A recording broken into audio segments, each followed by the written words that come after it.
Bismillahirrahmanirrahim. Today's topic of discussion is cell injury and the adaptation. Cell injury और adaptation वाले chapter के अंदर हमने किन किन टॉपिक्स के नोट्स बना लिए थे। तो हमने पैथोलॉजी को भी कवर कर लिया था, रिवर्सिबल सेल इंजरी को भी कवर कर लिया था, एपोप्टोसिस था, नेक्रोसिस था, और प्रीवियस वीडियो के अंदर हमने आउटोफेजी और other mechanism of cell death को कवर कर लिया था। ये सारी वीडियोस आपको सेल इंजरी और अडाप्टेशन वाले जो प्लेलिस्ट है उसके अंदर मिल जाएगी, तो आप वहाँ पर चेक कर लीजिएगा। इसके बाद आता है मैकेनिज्म ऑफ सेल इंजरी है। वैसे ये टॉपिक्स इतने इंपॉर्टेंट नहीं है। हाँ, ये फ्लो चार्ट है जो पहले से बने पड़े हैं, तो हम इसको बाद में करेंगे। फ्री रेडिकल की प्रोडक्शन है, ठीक है, तो इनको मैंने भी थोड़ा सा डिले कर दिया है। तो इसके बाद मैं सीधा आ रहा हूँ clinicopathological correlation, selected example of cell injury and the death. हम इसको स्टार्ट करने वाले हैं और इसके फ्लो चार्ट को कवर करने वाले हैं। तो आज की इस वीडियो के अंदर हम हाइपोक्सिया एंड इस्कीमिया है, इस्कीमिया रिपरफ्यूजन इंजरी होती है, और केमिकल टॉक्सिक इंजरी, इसको कवर करने वाले हैं with the help of flow charts. तो आपने वीडियो को अभी से लाइक कर देना है, चैनल पे नहीं हो तो सब्सक्राइब कर देना है। फिर कल हम अडाप्टेशन पे वीडियो बनाएंगे, और फिर इसके बाद इंट्रासेलुलर एक्युमुलेशन है, पैथोलॉजिकल कैल्सिफिकेशन है। बस आपने वीडियो को अभी से लाइक कर देना है। स्टार्ट करते हैं इस्कीमिया और हाइपोक्सिया। हाइपोक्सिया के अंदर टिश्यू की तरफ ऑक्सीजन सप्लाई कम हो जाती है, इस्कीमिया के अंदर टिश्यू की तरफ ब्लड फ्लो कम हो जाता है। एग्जाम में इस्कीमिया और हाइपोक्सिया का बहुत ज़्यादा डिफरेंस पूछा जाता है, वाइवा के अंदर भी पूछती है कि इस्कीमिया और हाइपोक्सिया में फ़र्क सुनाओ। तो ब्लड फ्लो किस में कम होता है? ब्लड फ्लो हाइपोक्सिया में नॉर्मल हो सकता है, लेकिन ऑक्सीजन कंटेंट ये क्या होता है, रिलेटिवली लो होता है। इस्कीमिया के अंदर ब्लड फ्लो कम हो जाता है। इन शॉर्ट, जो ऑक्सीजन टेंशन होती है वो नॉर्मल होती है per unit ml of blood, ठीक है। यानी जो ब्लड फ्लो होता है वो इस्कीमिया में कम होता है, ऑक्सीजन टेंशन हाइपोक्सिया में कम होती है। कॉजेज क्या होती है इस्कीमिया की? या तो मैकेनिकल आर्टेरियल ऑब्स्ट्रक्शन हो सकती है। आर्टेरियल ऑब्स्ट्रक्शन की डिफरेंट कॉजेज होती है, इनको इन्फॉक्शन वाले टॉपिक के अंदर कवर करना है। लाइक इम्बोलस होता है, थ्रोम्बस होता है, वीनस ऑक्लूजन की वजह से भी इस्कीमिया हो जाता है। जबकि हाइपोक्सिया के कॉजेज होती है कार्डियो रिस्पिरेटरी फेलियर है। यहाँ तक कि इस्कीमिया भी हाइपोक्सिया करवा सकता है, या एनीमिया हो सकता है, या ऑक्सीजन कैरिंग कैपेसिटी कम हो सकती है। जो न्यूट्रिएंट और सबस्ट्रेट की डिलीवरी वो हाइपोक्सिया में नॉर्मल होती है। यानी जो ऑक्सीजन के अलावा जो बाकी सारे न्यूट्रिएंट होते हैं वो हाइपोक्सिया के अंदर आ रहे होते हैं, क्योंकि ब्लड फ्लो नॉर्मल है। लेकिन जो न्यूट्रिएंट और सबस्ट्रेट की डिलीवरी होती है इस्कीमिया में कम हो जाती है। इसके बाद चलते हैं एनारोबिक ग्लाइकोलाइसिस, ठीक है। तो जो एनारोबिक ग्लाइकोलाइसिस होती है इसमें चलती होती है, क्योंकि ऑक्सीजन नहीं आ रही लेकिन दूसरे न्यूट्रिएंट तो आ रही है। तो एनारोबिक ग्लाइकोलाइसिस चलती है किसके अंदर? हाइपोक्सिया के अंदर। लेकिन इस्कीमिया के अंदर क्या होता है? इस्कीमिया के अंदर एनारोबिक मेटाबॉलिज्म बहुत जल्दी स्टॉप हो जाती है। क्यों रुक जाती है? क्योंकि सबस्ट्रेट एग्जॉस्ट हो जाती है, या फिर मेटाबोलाइट की एक्युमुलेशन होना शुरू हो जाती है। क्योंकि जब ब्लड फ्लो नहीं आएगा तो जो इसके एनारोबिक ग्लाइकोलिटिक मेटाबोलाइट्स हैं वो जमा होते रहते हैं, वो ग्लाइकोलाइसिस को इनहिबिट कर देंगे। टिश्यू की इंजरी इस्कीमिया में रैपिड और सीवियर होती है, हाइपोक्सिया में लेस रैपिड या स्लो होती है और माइल्ड होती है रिलेटिवली। ओके, कंपनसेटरी या प्रोटेक्टिव रिस्पॉन्स को देख लेते हैं। ओके, तो जो कंपनसेटरी या प्रोटेक्टिव रिस्पांस होता है, पहले हम इस्कीमिया का देख लेते हैं कि अगर ट्रांजिएंट हाइपोथर्मिया होता है, लाइक अगर 92 डिग्री सेंटीग्रेड के ऊपर अगर हमने किसी भी फॉर एग्जांपल अगर ब्लड कोई ऑर्गन को ट्रांसप्लांट करना है तो हम उसको फ्रीज कर देते हैं 92 डिग्री सेंटीग्रेड पर। इसकी वजह से इस्कीमिया होने के चांसेस काफ़ी ज़्यादा कम से कम होते हैं। ओके, ठीक है। या स्कीमिक ब्रेन या स्पाइनल कॉर्ड की इंजरी में ब्लड टेम्परेचर को बॉडी के टेम्परेचर को कम कर देती है, जिसकी वजह से मेटाबॉलिक डिमांड कम हो जाती है, सेल की स्वेलिंग कम होती है, आरओएस की फॉर्मेशन कम से कम होती है, होस्ट की इन्फ्लेमेशन कम से कम होती है। ये करने से क्या फ़ायदा होता है कि जो सेल की इंजरी होती है, जो स्कीमिक इंजरी होती है ब्रेन के अंदर, स्पाइनल कॉर्ड के अंदर, वो कम से कम होती है।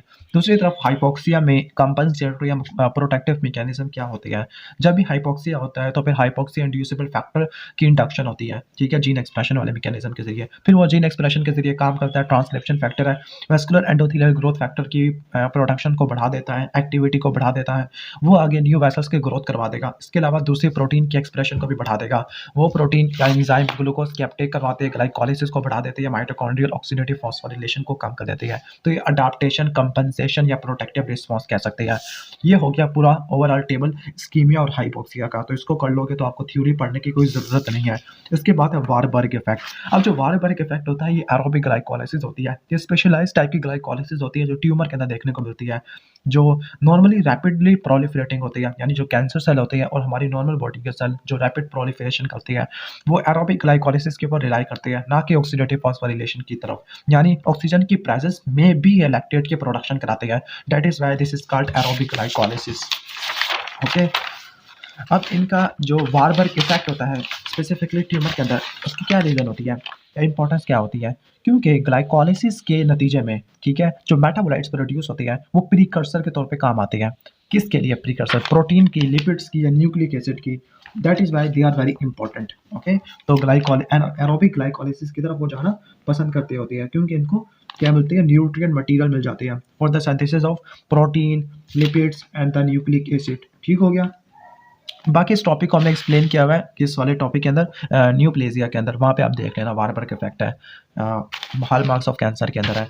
अब हम देख लेते हैं functional and the morphological consequences of hypoxia and ischemia. ठीक है, तो क्या क्या होगा, इस्कीमिया से हाइपोक्सिया होता है, हाइपोक्सिया में ऑक्सीजन सप्लाई कम हो जाती है, ऑक्सीजन सप्लाई कम हो जाएगी तो ऑक्सीडेटिव फॉस्फोरिलेशन कम से कम होगी, जब ऑक्सीडेटिव फॉस्फोरिलेशन कम से कम होगी तो एटीपी की सिंथेसिस कम से कम होगी, जब एटीपी की सिंथेसिस कम से कम होती है तो फिर सोडियम पोटेशियम एटीपीएस फॉर्म की एक्टिविटी कम हो जाएगी, एनारोबिक ग्लाइकोलाइसिस का रेट बढ़ जाता है, दूसरी तरफ राइबोसोम की डिटैचमेंट हो जाती है।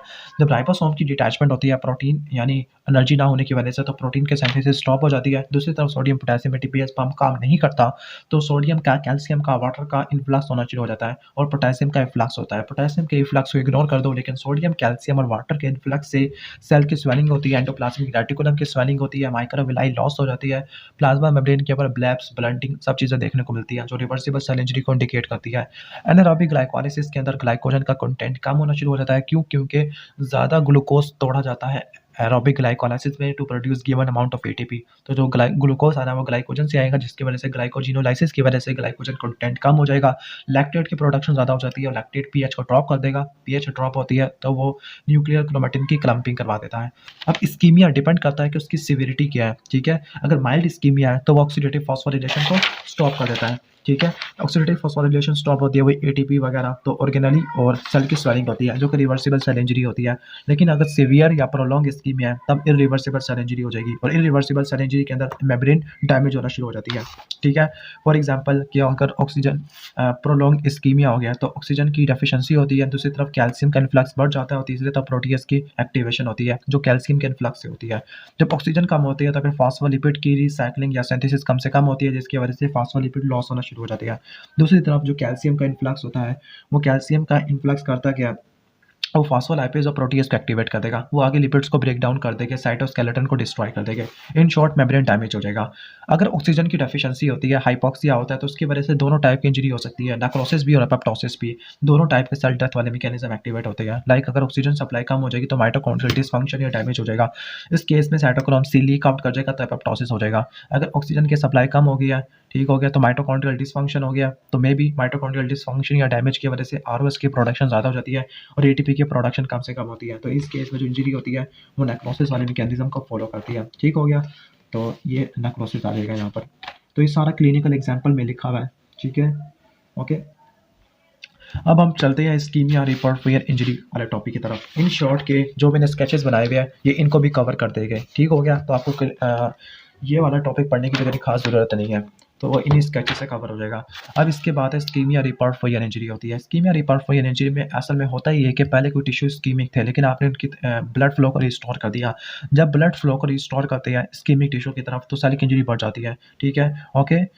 हालांकि ये रिवर्स फिनोमिना होता है। नॉर्मली ऐसा क्या होता है कि जो रिवर्सिबल सेल इंजरी है उन टिश्यू की तरफ ब्लड फ्लो को रिस्टोर करते हैं तब इनकी रिकवरी हो जाती है, लेकिन अगर इरिवर्सिबल सेल इंजरी है तब इस केस में ब्लड फ्लो को रिस्टोर करते हैं तब रिपर्फियर इंजरी होती है। क्लिनिकल इंपॉर्टेंस क्या है कि जो इस्कीमिया रिपर्फियर इंजरी है वो पैथोलॉजिकल मैकेनिज्म होता है टिश्यू डैमेज का, जो मायोकार्डियल इंफार्क्शन या सेरिब्रल इंफार्क्शन में देखने को मिलती है। एग्जाम में इस्कीमिया रिपर्फियर इंजरी का मैकेनिज्म पूछा जाता है, तो इस्कीमिया रिपर्फियर इंजरी का मैकेनिज्म पढ़ लेते हैं। तो इसके 4 मैकेनिज्म है। पहला ऑक्सीडेटिव स्ट्रेस, दूसरा इंट्रासेलुलर कैल्शियम ओवरलोड, तीसरा इन्फ्लेमेशन है और चौथा कॉम्प्लीमेंट सिस्टम होता है। पहला है ऑक्सीडेटिव स्ट्रेस। ऑक्सीडेटिव स्ट्रेस में लिखा हुआ है कि जो इस्कीमिक टिश्यूज होते हैं, ठीक है, और दूसरे यानी इस्कीमिक टिश्यू 2 काम करते हैं। पहली बात कि रीपर्फियन या रीऑक्सीजनेशन, यानी पहले इस्कीमिक टिश्यू है, ओके, तो इस्कीमिक टिश्यू में एंटीऑक्सीडेंट मैकेनिज्म इम्पेयर्ड होते हैं और दूसरी तरफ आपने ब्लड फ्लो को रीपरफ्यूज या रीऑक्सीजनेट कर दिया तो आरओएस और आरएनएस की प्रोडक्शन ज़्यादा होना शुरू हो जाती है। स्पेसिफिकली डैमेज एंडोथेलियम से प्रोड्यूस होते हैं, पैरेन्काइमा में प्रोड्यूस होते हैं। उनकी वजह क्या होती है कि जो डैमेज एंडोथेलियम और पैरेन्काइमा होते हैं उनके माइटोकॉन्ड्रिया डैमेज होता है, इनकम्प्लीट रिडक्शन होती है ऑक्सीजन की। दूसरी तरफ इनफिल्ट्रेटिंग ल्यूकोसाइड है, वो भी आरओएस प्रोड्यूस करते हैं जब आपने रीपरफ्यूजन करवाई। दूसरी तरफ इस्कीमिक टिश्यू के अंदर पहले से ही एंटीऑक्सीडेंट मैकेनिज्म इम्पेयर्ड थे, इन दोनों की वजह से सेल की इंजरी हो जाती है। फिर हम आ जाते हैं इंट्रासेलुलर कैल्शियम लोड। जब इस्कीमिया होता है तो फिर ऑक्सीजन सप्लाई नॉर्मली शुरू में कम होती है, तो एटीपी कम होती है, सोडियम पोटेशियम एटीपीएस पंप कम होता है और कैल्शियम का इन्फ्लक्स ज़्यादा होता है। लेकिन अगर आपने रीपरफ्यूजन कर दिया है तो रीपरफ्यूजन होने की वजह से क्या होता है, कि सेल मेम्ब्रेन डैमेज होना शुरू हो जाता है और आरओएस मीडिएटेड एसईआर डैमेज होना शुरू हो जाती है।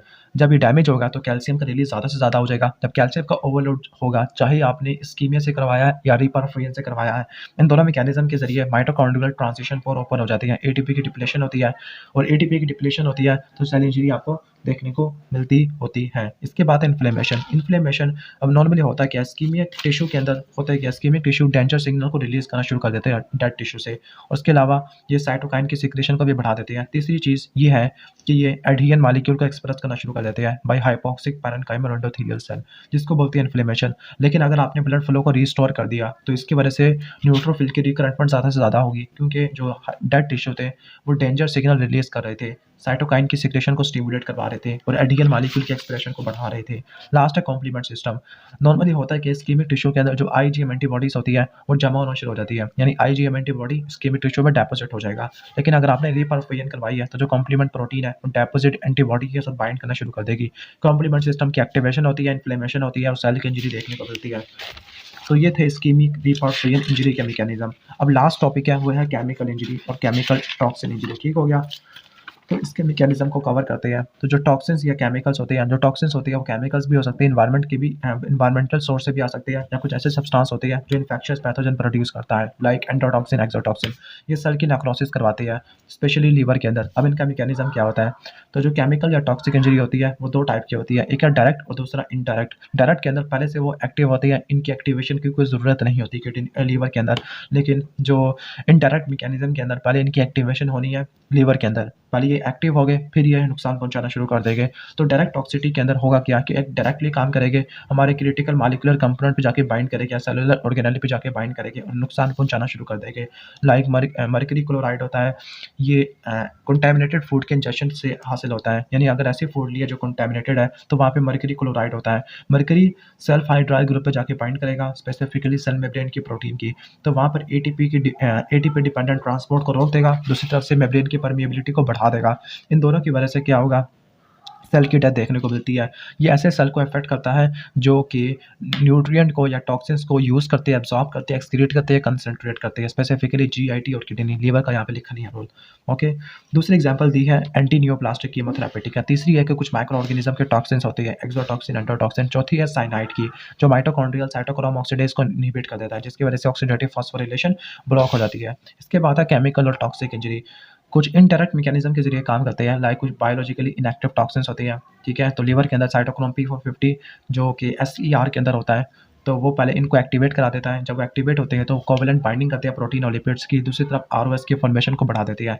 जब आरओएस की फॉर्मेशन होगी तो फिर लिपिड की परऑक्सीडेशन ज़्यादा हो जाएगी। जब लिपिड की परऑक्सीडेशन ज़्यादा हो जाएगी तो फिर सेल इंजरी भी देखने को मिलती होती है। एक क्लासिकल एग्जाम्पल आती है लेटेंट टॉक्सिन में या इनडायरेक्ट मैकेनिज्म वाले के अंदर, वो आती है CCl4 की, कार्बन टेट्राक्लोराइड की, जो कि ड्राई क्लीनिंग इंडस्ट्री के अंदर मौजूद होता है। तो साइटोक्रोम P450 होते हैं जो कि स्मूथ एंडोप्लाज्मिक रेटिकुलम के अंदर होती है लीवर के, तो वो CCl4 को CCl3 फ्री रेडिकल में कन्वर्ट कर देते हैं। वो तीन काम करता है, मेम्ब्रेन फॉस्फोलिपिड की परऑक्सीडेशन करवा देगा, एसईआर की स्वेलिंग करवा देगा, राइबोसोम को डिसोसिएट करवा देगा, तीसरी तरफ ये एपोप्रोटीन के सिंथेसिस को काम कर देगा, जिसकी वजह से क्या होगा, जिसकी वजह से टैग की सिक्रेशन जो एपोप्रोटीन करवाती थी वो नहीं हो पाएगी। लिपिड्स की एक्युमुलेशन हो जाएगी लीवर के अंदर, फैटी लिवर हो जाएगा। फैटी लिवर हो जाएगा तो माइटोकॉन्ड्रियल डैमेज होता है।